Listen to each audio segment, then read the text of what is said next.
Hello बच्चों, आइए प्रश्न को पढ़ते हैं और समझते हैं।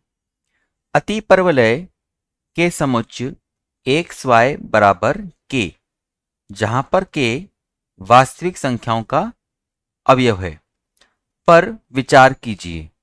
माना के बराबर 4 पर उत्केंद्रता E1 है तथा के बराबर 9 पर उत्केंद्रता आपके पास E2 है।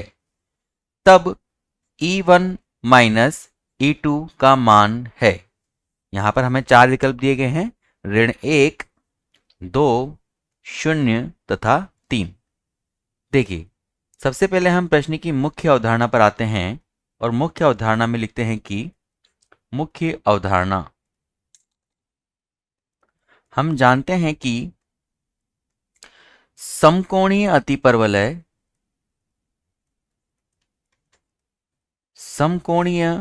अतिपरवलय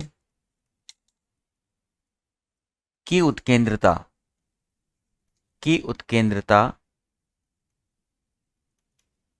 वर्गमूल 2 होती है। वर्गमूल 2 होती है, यह एक तथ्य है, यह हमें पता है। देखिए, अब हम यहां पर, जैसा कि हमें दिया गया है, अतिप्रवलय का समुच्चय हमें यहां पर दिया गया है एक्स वाई बराबर के, जहां पर के अवयव है वास्तविक संख्याओं के समुच्चय का। अब देखिए, जैसा कि हमें दिया गया है के बराबर 4 पर उत्केंद्रता क्या है आपके पास, E1 है। तब हमें समीकरण 1 से के बराबर 4 पर क्या मिलेगा, एक्स वाई बराबर 4 तथा के बराबर 9 पर हमें क्या मिलेगा, के बराबर 9 पर मिलेगा हमें एक्स वाई बराबर 9। अब देखिए, समीकरण 1 तथा समीकरण 2, हम जानते हैं कि यह समकोणीय अतिपरवलय के समीकरण हैं और हम ये भी जानते हैं कि समकोणीय अतिपरवलय की उत्केंद्रता हमने कही है यहां पर वर्गमूल 2 होती है। तब समीकरण 1 तथा समीकरण 2 समकोणीय अतिपरवलय हैं।